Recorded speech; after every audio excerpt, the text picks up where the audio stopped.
Hello, friends. I am coming up on one of my sacred spaces on my walk, and I wanted to share it with you. This is a trail along the Pacific Ocean. If you look up, there's this grove of trees. In fact, I'll walk back from it so you get a sense of how it feels when you approach it.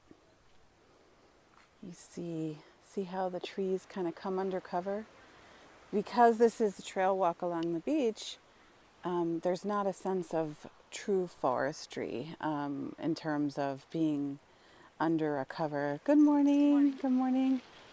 Of being fully under the cover of trees. And so when I walk in here, I can feel, if you look up with me here, I'm just learning to identify trees. I think this is quite simply an oak because they look like the ones I grew up with. And you can correct me if I'm wrong. I know that this, you're going to see it upside down, is a beautiful eucalyptus tree. So I'll show it to you this way.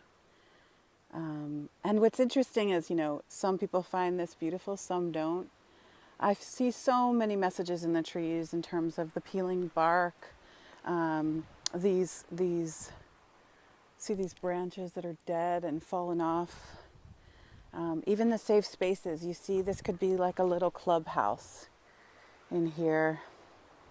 As a writer, I take in a lot of ideas. Some of the scenes that I'm writing for book 2 of The Amazing Adventures of Selma Calderon are influenced by this. And it may not be that the scene takes place geographically right here, although there are some scenes in Carpinteria. I'm so excited about those because I'm going to be weaving in Chumash legend. Buenos días, ¿cómo está? So switching back to English, if you look at just the blend of natural life, look at these reeds. Okay. Versus the trees, the dried out branches. And if you could smell with me, you can smell the eucalyptus, which is just kind of like Vicks Vapor Rub, right? But I love that coming from nature. And I'm going to keep walking with you through here, and then we're going to come up into a clearing. So I circled with my sacred Sangha this morning. That's a group of women who study yoga philosophy and just come together in love. And we also do yoga. And it's online and it's global. It's by Carrie Hensley. And we read the book Polishing the Mirror by Ram Dass. And his themes are really, really universal around love and truth and soul and, dealing with your ego. Because in the landscape of current events right now in the U.S. and globally, with the tragedy in Charlottesville and the atrocity in Charlottesville and in Barcelona, just as 2 examples in the last 10 days, we are, many of us, torn apart inside, feeling for so many. And it's hard to feel for the people or feel anything but hate, anger, disgust for the people who commit these crimes. And what I'm learning about is there's such a global suffering going on and a national suffering. And I am going to link a Facebook Live post. Here's the clearing. Ooh, and the temperature changed significantly. Wow. So this is a mindful walk of noticing. And this is a form of meditation, though I'm actually communing with you at the same time. And people do mindful walks together. They don't have to be in silence. You don't have to be going, Om, which is another powerful thing I've learned. I used to make fun of it, but now I understand how it impacts my vibration when I do certain kinds of chanting. So that's for another video. So going back to the tragedies, what I'm trying to learn is the total disconnectedness that people feel from their own humanity as well as the humanity of others. In the case in the U.S., there is nothing right and everything is wrong with a circle of white men beating a black man with a pole. Why?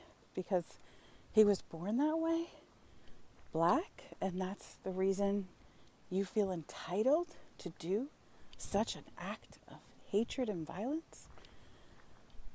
Is that the answer? Is that, I can't even fathom it. So what I do is I come back to acts of connection. There are lots of other activism and things that we can do, and there's a million posts and information on the internet about contributing to the Southern Poverty Law Center. There's all kinds of things you can do to help. I would say one act you can do. I think people of various backgrounds will have various different experiences. If you happen to be connected in any way to a family that is, or friends that are of an ilk that either they secretly, they wouldn't condone maybe the act of violence, but they're not as uncomfortable as they need to be. Lean into it and have a conversation, but I say have that heart-based conversation. How did that make you feel? Or ask yourself, how did that make you feel? What happened? And can you imagine, this is the thing that really moves me, is can you imagine what it would be like for me, if my son, I was afraid for my son to go out in the world, in a world where he wasn't of the predominant group, because of the risks of physical, emotional, and so much harm that can come to him. So that's the piece of digging into and experiencing what is real.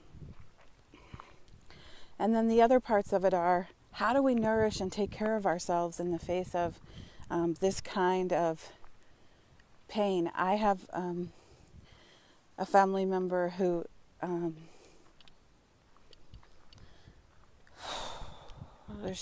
I have a lot of grief right now, personally, in my family, and I am having trouble negotiating that from the global peace, and also the intense joy I feel in my life, that I can walk in this. We're coming under the shade of one of my other favorite trees. How can I negotiate the joy and happiness that I feel over making this eclipse meditation, over my beautiful family, over just the fruits and vegetables I got yesterday that were picked from a farm, over just the blessings that I have in my life? How do I live with that in a way that honors it? It's not going to do me any good if I run around just suffering all the time, and it's not going to do you any good. So I'm stepping into my job here. My job is to embody two things at once without them conflicting. They're both in the bowl, and I'll put a post in the blog that goes back to that concept. So you can hold sadness and joy at once. I know this is a recurring theme I come back to. And I want to encourage you, as this eclipse comes, there's a shadow, right? A shadow over the sun. Your shadow stuff, this isn't a new concept to some people, but it's the crap that gets kicked up, right? It's the judgments of yourself and others. Okay, wait, you guys. This is so cool. I'm going to be really quiet. I just want to see if you can see this. Let's see.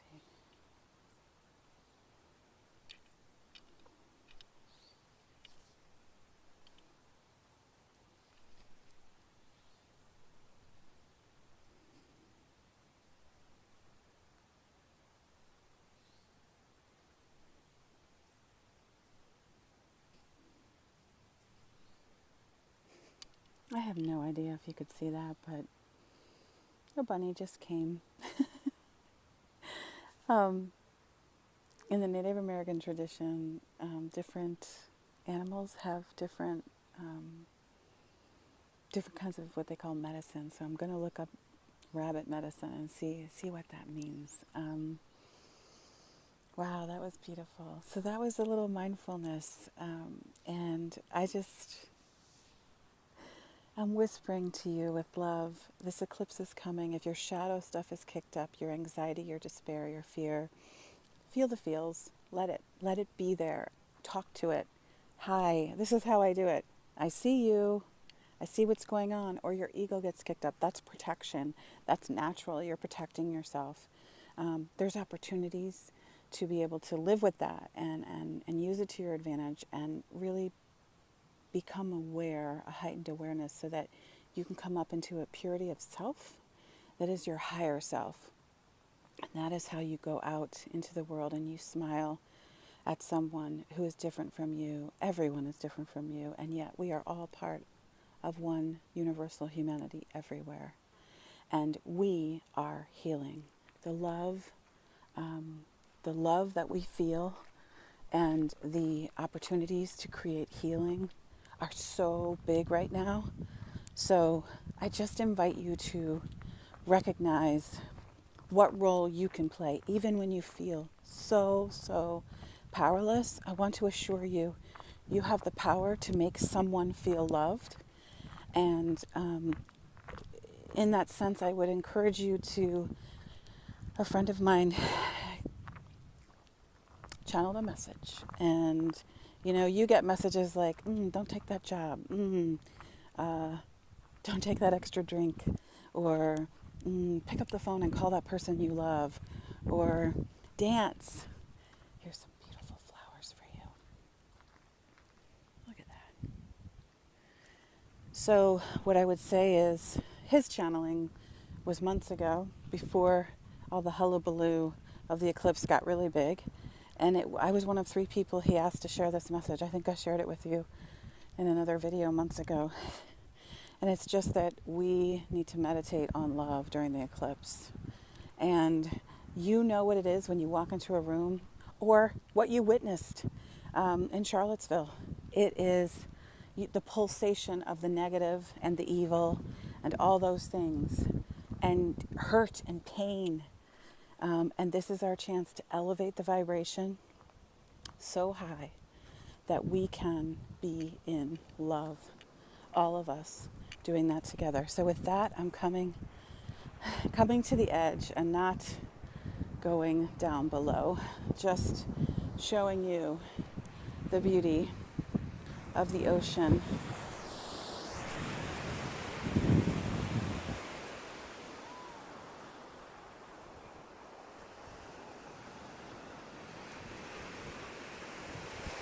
You can smell the salt water. Just want to say thank you for joining me on this walk. Know that I love you. And first, you can love up your own heart. We are all perfectly imperfect, and that is okay. So thank you for joining me this Sunday morning, or whenever it is you watch this. And please continue to know you are meant for this work, and this work is to love and to risk your heart.